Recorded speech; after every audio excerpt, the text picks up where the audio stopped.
ഇന്ത്യയിൽ വിഘടനവാദത്തിന്റെ വിത്ത് പാകി ഭീകരർക്ക് ചൊല്ലും ചോറും കൊടുത്ത് പാകിസ്ഥാൻ സ്വന്തം നാട്ടിൽ അതേ നാണയത്തിൽ തിരിച്ചടി നേരിടുകയാണ്.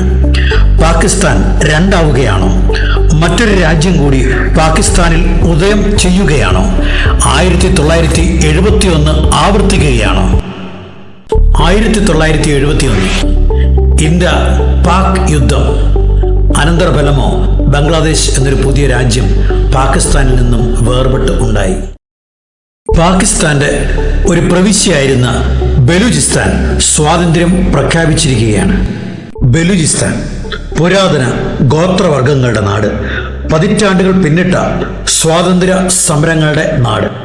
1947 ബ്രിട്ടീഷുകാർ സ്ഥലം വിട്ടതോടെ കലാപ്രഖ്യാപനത്തിലൂടെ ഒരു സ്വതന്ത്ര പരമാധികാര രാജ്യമായി ബലൂചിസ്ഥാൻ മാറി. സ്വന്തമായ പതാകയും പാർലമെന്റ് മന്ദിരവുമെല്ലാമുള്ള ഒരു പരമാധികാര സ്വതന്ത്ര രാജ്യം.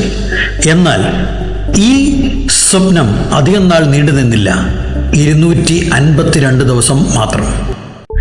1948 മാർച്ച് 27 പാകിസ്ഥാൻ സൈന്യം ബലൂചികളെ കീഴടക്കി അവരുടെ രാജ്യത്തെ സൈനിക ശക്തി ഉപയോഗിച്ച് തങ്ങളുടേതാക്കി മാറ്റി. പ്രിൻസ് അബ്ദുൽ കരീമിന്റെ നേതൃത്വത്തിൽ പാക് അധിനിവേശത്തിനെതിരെ പ്രക്ഷോഭങ്ങൾ ആരംഭിച്ചു. 1948, 58, 63, 73, തുടർന്ന് 2004, പിന്നീട് 2025 സ്വാതന്ത്ര്യം പ്രഖ്യാപിക്കുന്ന കഴിഞ്ഞ ദിവസങ്ങൾ വരെ. മാത്രമല്ല, ഇപ്പോഴും ആ പ്രക്ഷോഭങ്ങൾ തുടരുകയാണ്.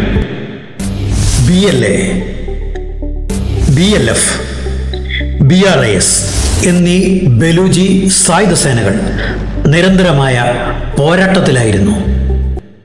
ചരിത്രത്തിൽ മുൻപെങ്ങും കേട്ടുകേൾവിയില്ലാത്ത വിധം ജാഫർ എക്സ്പ്രസ് എന്നൊരു ട്രെയിൻ തട്ടിക്കൊണ്ടുപോവുകയും 400 പേരെ ബന്ദികളാക്കുകയും 26 പേരെ വധിക്കുകയും ചെയ്തത് ഈ അടുത്ത കാലത്താണ്. പ്രകൃതി വിഭവങ്ങളാൽ സമ്പന്നമാണ് ബലൂചിസ്ഥാൻ.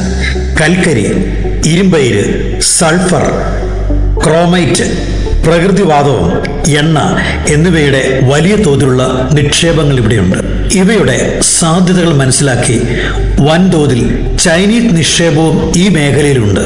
പ്രകൃതി നിക്ഷേപം വൻതോതിൽ ചൂഷണം ചെയ്യുന്നതിനെതിരെയുള്ള പോരാട്ടത്തിലും കൂടിയായിരുന്നു ബലൂചികൾ. ബലൂചികൾ സ്വതന്ത്രരായാൽ അത് ചൈനയ്ക്കുള്ള ഒരു പ്രഹരവും ഇന്ത്യയുടെ ഒരു വിജയം കൂടിയാണ്.